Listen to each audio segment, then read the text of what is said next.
Okay. Hello, everybody. This is Debbie Eno from Teacher Success Coach with another episode of, the Female Educators Roundtable. And sorry, I'm just trying to, okay.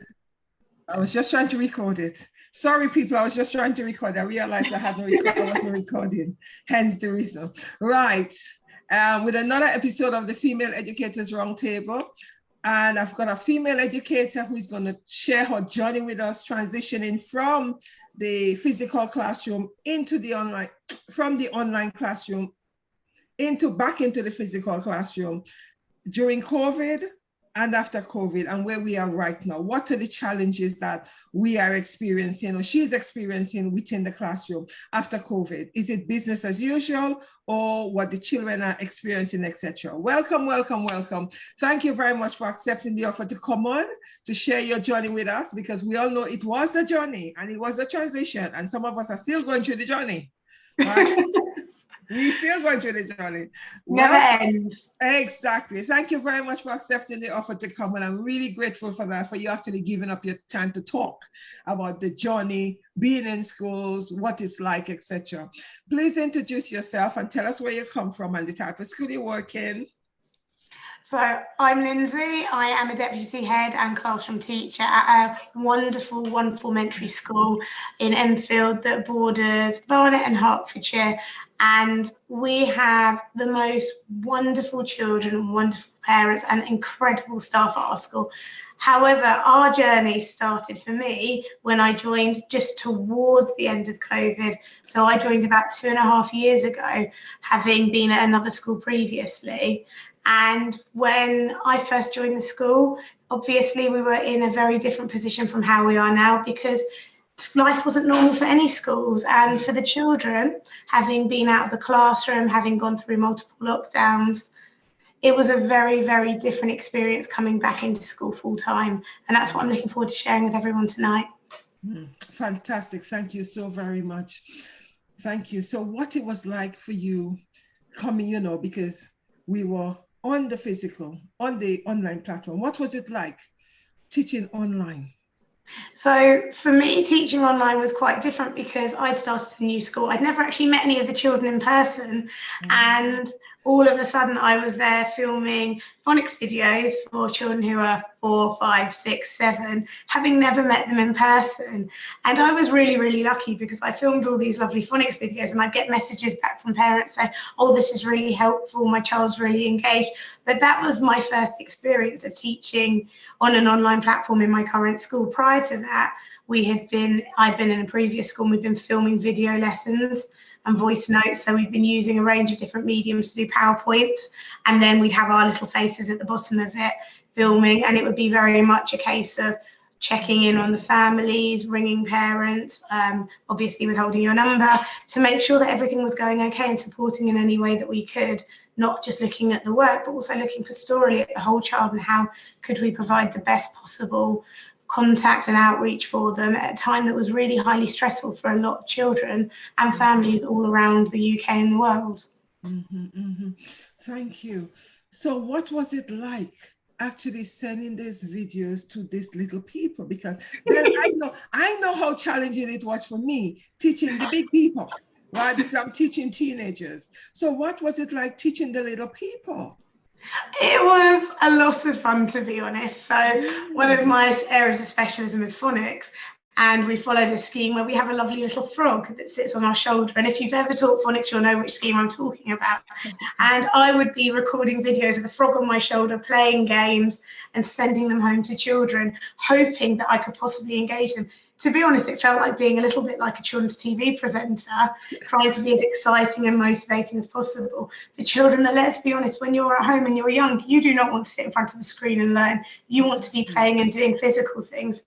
So the work that we were trying to set would be a short video, then an activity linked to the video, and then something really practical the children could do to engage them, a fun game, an activity that would get them up and moving, something where they could practice their skills. And I was so lucky. I received the most wonderful videos back from the children practicing their skills. And when I finally got to meet them in person, 6 weeks later, at the end of, I think it was the January lockdown, at the end of that period of time, they were like, Mrs. Jennings, we saw you on TV, we know who you are, you've got a frog that lives on your shoulder. And it was just the most wonderful feeling, meeting these small people for the first time and actually getting to teach them phonics face to face.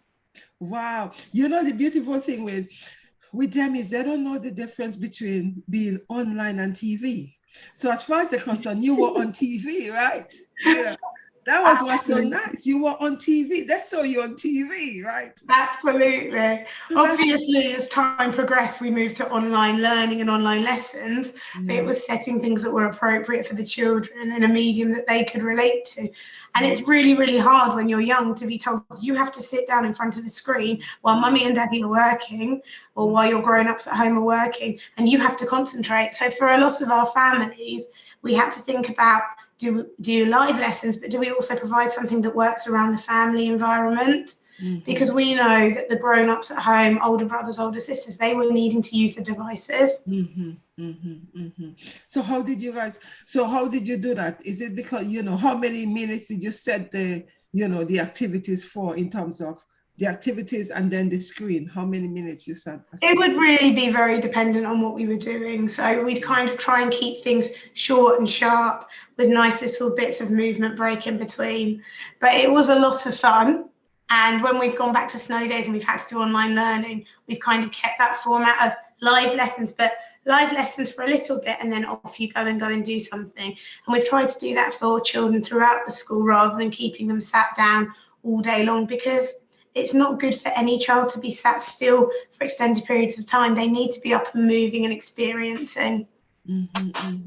So how many minutes, thank you for that. So how many minutes do you have your children sitting on the carpet? Because years ago, I don't know if they still sit on the carpet, right? When I first teaching, we used to sit them in the carpet, right? Are they still on the carpet? So there's still carpets for the younger children, and they're very lucky. They sit on very cute little bugs, but different little animals on the carpet to sit on. So you find your butterfly or your bee or whichever bug you are. And we try and keep the younger children's input quite short, so sort of about 10 minutes, but then a movement break or physical activity. What we don't do is ask the children to sit there and listen to us for a really long time. We'll be doing lots of talk partner work. We'll be doing lots of whiteboard work, lots of physical activity, because they want to be up and moving. The older children, they sit at up tables in our classrooms and they will have their input, but again, it's lots of whiteboard work, lots of talking, lots of doing things popped around the room so that they can get up and explore the environment and do their learning. But as they get older, we're trying to prepare them for secondary school and try and teach them the norms of the classroom in a range of environments so that when they go to secondary school, the transition is seamless. Thank you. You know what, I'm listening to and I'm just visualizing that the beauty of primary school, where they're allowed to be creative, they're allowed to be themselves. You don't have to be sitting at the table and doing your work. You could move around, etc. That is so beautiful. And I wish that was taken on in terms of secondary school, because, you know, expecting children to be sitting for 50 minutes isn't always realistic. No, not for all children. And we know in all school settings and all educationists know that every child has their own best way of working. So while we do expect children to sit down and do their work, we just try and make it realistic. And we think about the needs of all the children within the classroom. So we've got some children in some year groups who benefit from standing up and working. I know my son works a lot better if he's on a higher table and standing up as he's writing. We also try and think about where we're seating the children so that they can access help from their friends as well as the teacher, because as we all know, school funding is stretched. There are less and less adults in the classroom because of the stretch on funding, and therefore we try and make our children as independent as possible, which is part of getting them ready for the real world and life outside of school. Thank you for that. So when they actually come back into the classroom, what are some of the things you notice in terms of discipline, in terms of getting them to focus? What's some of the challenges you've had when they come back into the physical classroom? I don't think any school could have fully anticipated all of the challenges that occurred once the children came back into the classroom after multiple lockdowns.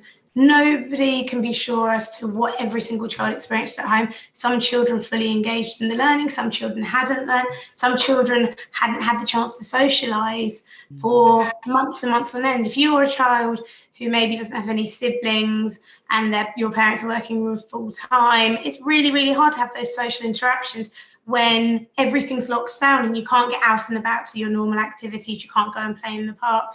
So one of the key things that we've had to think about was socialising. So for our little ones, if I think about the children who are in our current reception, they missed out on play groups and toddler groups in nursery. Our current year ones, they missed out on proper formal nursery. And it goes through, and if you look at what each year group missed out on, or the amount of time they missed out on, you can see the gaps and where they appear. So for our current younger children, the real important impact is on that socialisation and those gross motor skills, because they just didn't have it. I can speak from personal experience. Currently he's 2.5. He didn't get to go out for the first 6 months of his life very much, apart from for a walk with his family or to the park. So therefore, all those early experiences were suddenly whipped away from children. And then you come back and it should, in theory, be business as normal, we're told, but actually it really isn't. And you can't anticipate for that. And so you put in a provision in place, what you think is going to work, and then you have to adapt and adapt and adapt and adapt until you find something that actually fits what's needed at that time. That is so true what you say in terms of the year group, because I'm teaching the sixth formers, and some of the year 10, their year 9 mentality, and the sixth formers, the year 12, their year 11 mentality. They still haven't, I'm still seeing that right now. And there's something that I have to remember, that I have to meet them where they are. I can't be treating them as years ago how I would treat a year 12 or year 10. Because they haven't got there, because they didn't have the experience that those year group have had. It is so very true, because we are expected business as usual, but I'm afraid it's far from it. And I do think there's going to be a really extended period of time where it is not going to be business as usual back pre-COVID, because you've got all those building blocks and those foundations that haven't been secured, and we're still trying to secure all of them. So if you think about probably the children who are 6, 7 years old, their nursery and reception experience was really disrupted. What's the thing that you find from it? Well, they're not used to playing and sharing in the way that other children might be in older years, but also they're not used to sitting down and having that independence to hold a pencil, because they've missed those key moments. And I know that there are children, because of lockdown and then because of having to lock down again due to transmissions, that have only had 14 weeks in reception that are currently in year 2. That's compared to the normal 36 weeks, 39 weeks that a child would have in school in the year. The implications are massive. Yeah. And that's what you see when you look at teachers and they're sharing data online and they're talking about the learning processes. And you go, oh, the impact of this is far greater than anyone knows. And in time, it will be absolutely fine. But also, we can't forget about the impact on children's mental health and well-being. Yeah. And I do think that it is forgotten. So how did you deal with that when the little ones came back? How did you deal with the mental health, in terms of some of them might have lost loved ones, etc., and in terms of the grieving process, because some of them don't understand all of that.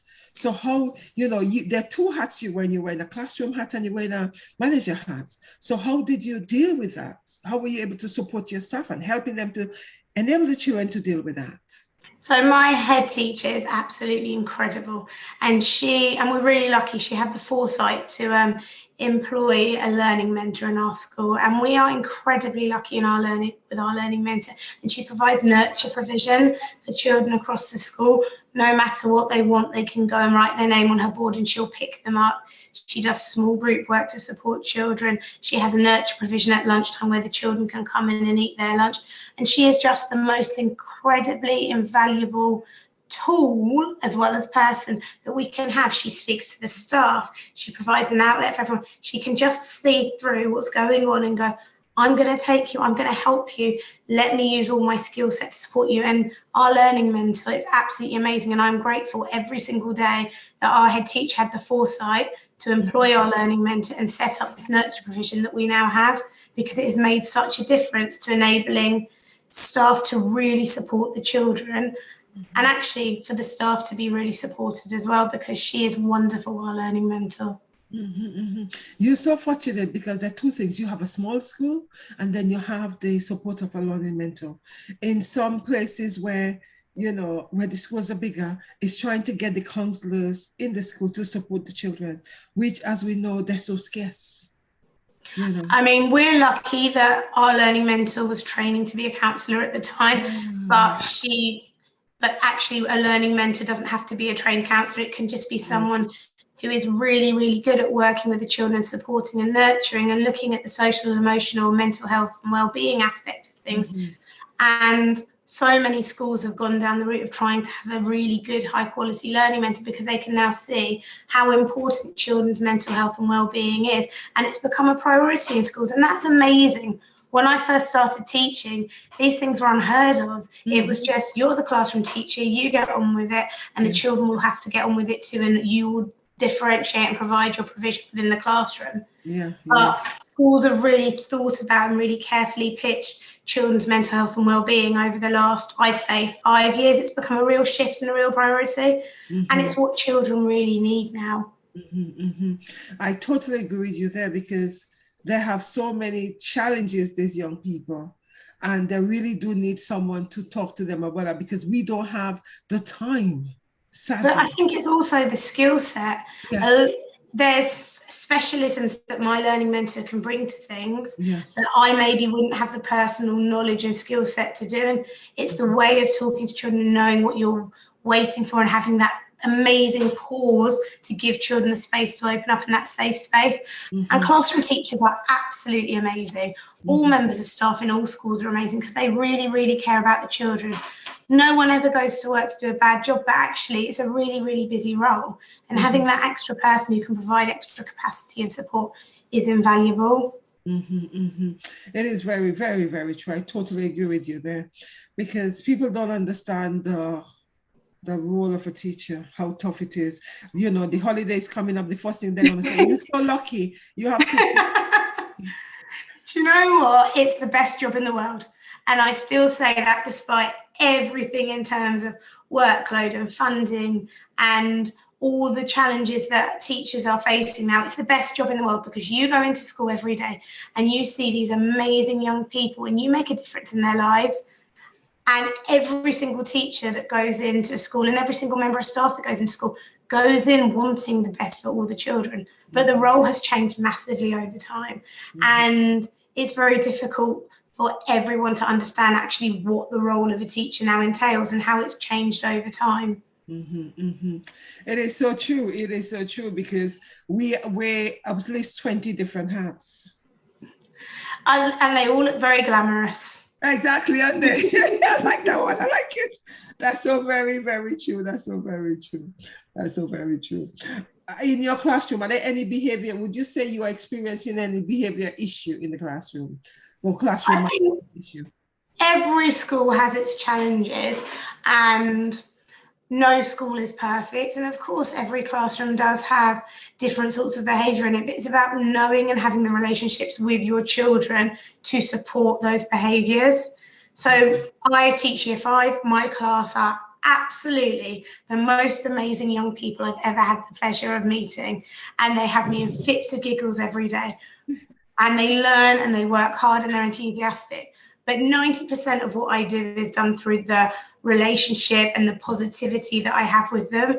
Because if a child wants to work with you and likes you and feels safe, most importantly, safe and heard, they will work and they will try their best. But there are always challenges in every single classroom. And it's about coming back to knowing what provision you can put in and how you can support all the children.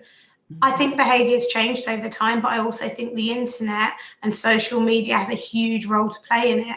And when you listen to some of the conversations that you could have with children, you go, that's not what you'd expect here from a 9-year-old from 5-6 years ago. So it's about that awareness of the fact that behaviour has changed and knowing that you need to be able to support young people and having the knowledge at your fingertips or knowing who to go to when you need that support for them. Mm-hmm. Thank you. You said something which is interesting, so powerful, that when these young people are heard, it makes such a difference. Because too often we forget that we need to hear them, not just listen. They're actually talking about, are we really hearing them? And that is so important, because the more we hear them, the more they feel valued, the more we get, positive out of them, which is so powerful. It is so very true. Thank you. As a teacher, I'm asking you this question and you'll give me two answers, because you're a teacher and you're a deputy head, right? Probably still the same answer. As a teacher, what are the things that stresses you out? As a teacher, I like organisation, and I like to know exactly what I'm going to be doing over time. So it's about, for me, in both jobs, it's about managing my workload and knowing what I'm teaching and that it's high quality, and what I'm doing as deputy head and that it's high quality and adding value. The children don't stress me out because they're amazing. The teaching is the bit that keeps me going. If I wasn't in front of a classroom, I would probably be very, very miserable and not enjoying my role anywhere near as much. But it's knowing that I'm organised and knowing that I've got the management of my workload coming up. Obviously, and I know it's very prevalent on the media, people are talking about the strikes and funding. One of the things that we feel as teachers in our school and educators is that we don't really have control of the funding, because we're not being listened to, and the pot of money coming into the schools is smaller and smaller and smaller, and we're being expected to perform miracles and do more and more and more with it. And while that carries on in that vein, it's a very, very tricky time for all educators at any level, from support staff, TAs working within the classroom, to teachers, to leadership, and especially for head teachers to manage that. And as much as people have different opinions on striking, we're at a point we need the government to listen, because we're at a point where it's a breaking point now for schools financially. And there's only so much you can do when the pot's getting smaller and the funding isn't going as far. Yep, I agree with you there, because we were on strike Wednesday and Friday. Oh, you were not on strike because you're in the head teachers union, isn't it? Wrong union, but we all know that ballots are coming through soon. All right, exactly.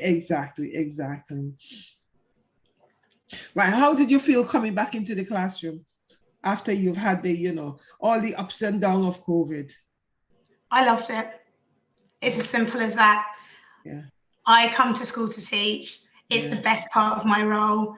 I love the creativity. I love the conversations. And when you teach, and you know this yourself, Debbie, you don't stop laughing, really. There's never a moment that you don't think that there's going to be something funny that comes up, the little comments, the little quirky moments. You'll be reading a book, and my English is my passion, and I'll be writing a narrative for the children, and they'll use a turn of phrase, and I'll be like, that's amazing.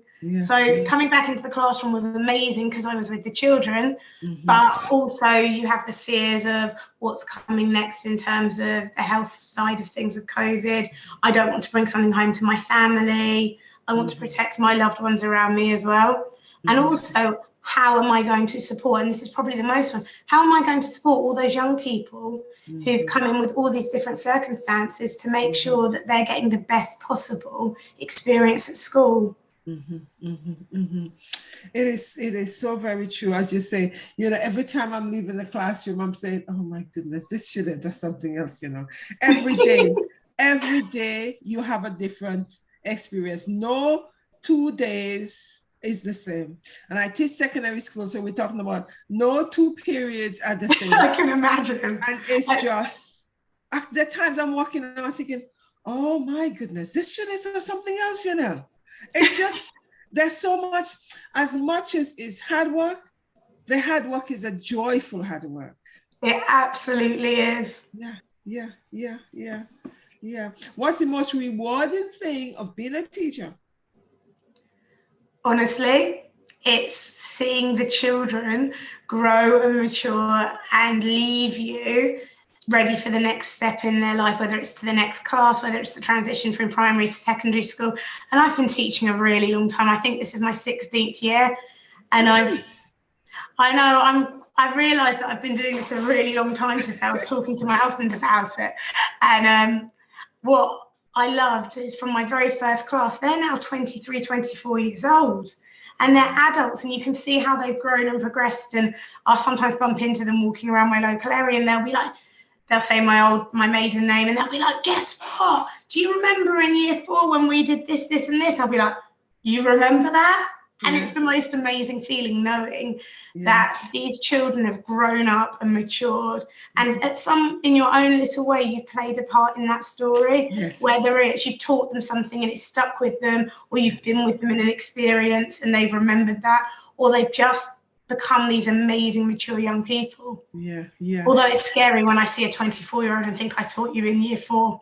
It is, isn't it? It is so very true. When you're thinking, oh my goodness. And they'll say to you, Miss, do you remember me? And you have to be honest, because a lot of the time I don't remember. It's a lot harder with secondary school because you teach so many children. Exactly. Whereas with primary school, you kind of do remember everyone. I was looking at a picture from my very first class a couple of weeks ago, and I sat there and I named every single child. And then I took my son to some football, and I stared at one of the coaches and I was like, I think I taught you. I still haven't had the bravery to go up to him and go, did I teach you when you were in year 4 or year 5? Because I'm just like, they won't remember me, surely not. Oh my goodness. It's interesting, I just say you tend to, in primary school, tend to remember, but in secondary school, because so many of them come into your hand. And when I meet somebody, it's like, oh, I remember you. And then my children are going to say, is that one of your ex-students? I say, I think so. And then I will say to them, I don't remember. Can you remind me? And they're going to say to you what you've taught them, etc. I met another one a few weeks ago, and she said to me, she remembered me because she named her password was after me. Students do some strange things. That is a win when your password has been named after a teacher. Exactly. But then if we think back as people, there's probably teachers that you stick out very clearly in your mind. I still can remember, without a shadow of a doubt, my year 2 teacher who took me from being a very, very quiet, shy person who couldn't read and couldn't access learning very well and turned me into a reader.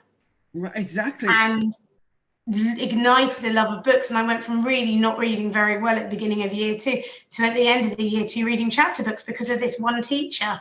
Exactly. And I think that's what this student was saying to me, because I made such an impact on her that she named her password was named, my name was a password. And I'm looking at, and she's saying that in the supermarket, right? One end that is over to the other, and I'm in the cash desk, and she said, I remember you, miss. And it's like the cash is looking at you and thinking, oh my goodness, this is a big woman here, And it's like, yes, miss, I would never forget you because my password was your name. Oh my goodness. I just thinking, okay. And she made the whole store need to know this, I'm thinking, oh Lord. It's interesting when you see that, you're thinking, oh, I did have an impact on those students. It does make you feel, yes, you've actually done a good job as a teacher, no matter how challenging it has been. Yeah. It is very true. And we learn so much from the children. Yes. You think about how much we as adults learn from children that you wouldn't learn. You learn this love and tolerance and patience that maybe you wouldn't naturally have within you when you first start teaching. Yeah. I taught the most amazing young lady who had Down syndrome, and she taught me more in that year than I taught her. Yeah. And she turned me into a different person, and I still see her mum around occasionally, or I'll see something on Facebook and I'll just be like, she changed me as a person. Yeah. And that's what we get as teachers. That's a gift that the kids give us. Yeah. It is so very true. And that's something I say to the students all the time. I say, I am your teacher, but you also my teacher. And students say, what do you mean, miss? I say, yes, because I've learned so much from you guys. And I need to accept that, acknowledge it, and celebrate it, because I do learn a lot from you guys. And they cannot understand it when I say that to them. What do you mean? How do you mean, miss? Yes, I do. You guys, it's like they teach you so much in terms of patience. Oh, my goodness. Every day's a learning day.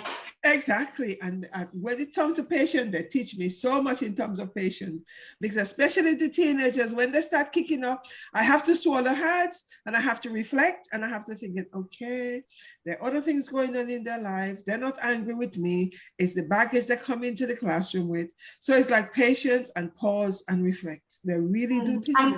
with it. And identify what that trigger is. Exactly. Because sometimes it's something very unintentional that is nothing out of your ordinary practice that could be a trigger for a young person. Yeah. And identifying that stops it and prevents it from happening in the future. Yeah, which is so very true. Because at times we need to realize when students kick off, it's not about us. It's what they're coming to us with, and we need to accept that. You know. Final question. What are some of the tips that you would give teachers to deal with their mental health and well-being, to reduce anxiety, overwhelm, and to reduce burnout? Honestly, it's have an off button and set your limits and know your boundaries. Teaching is an unending job, and the workload and the paperwork and the emails will not stop coming. So knowing that it's okay to go home at the end of the day and have your hobbies and be with your family and be a person and actually not turn on your emails and not answer your phone is really, really important. And do things that you love outside of school, because teaching's intense. It's a very, very busy day, and the good leadership team will always respect that boundary and will try not to make contact with you outside of work unless it's for a social or a sort of how you doing sort of thing. But no, it is okay to stop and go, I've done my job. That's me done for the day. I'm going to move on. I'll still meet those deadlines, but it won't be tonight. I like that. That is so very true. And that's something I say to teachers. When you leave that school, you leave the emails and all of those things in school. Why do you have it on your phone and you're constantly looking at it? Some of them are coming into the building and they say to me, oh yes, I've already seen the email. The head teacher saying, what do you mean you've seen it? I've looked at it already over the weekend. Really? Why?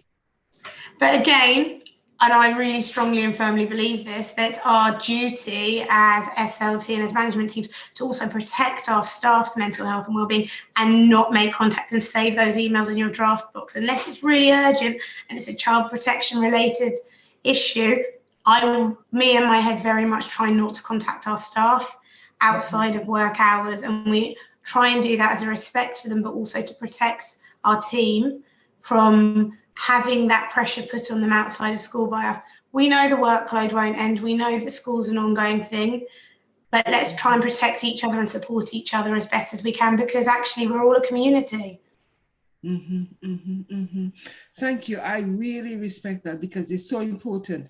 And it's also very good when it's coming from SLT because it makes the teachers feel that it is okay to leave the emails until Monday morning. Absolutely. And I like that as we're talking school on a Saturday night. Exactly. Is there anything else you want to tell us before we say goodbye to the audience? I just want to say have a lovely summer break to everyone. I know some people around the world will have already broken up. Make sure everyone uses the time to rest, relax, and enjoy being a person. Oh gosh, I like that.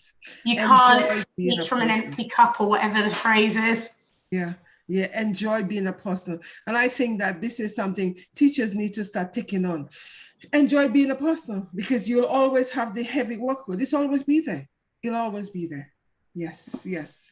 Thank you so very much. I do appreciate you coming on to share your journey with us. And remind teachers that, you cannot always be doing things after school hours, and have your boundaries. It's very important. Thank you very much, Facebook. Thank you guys for listening. And I'll see you guys next week. Have a great evening, night, morning where you are. Take care. Stay blessed. Thank you. Bye-bye.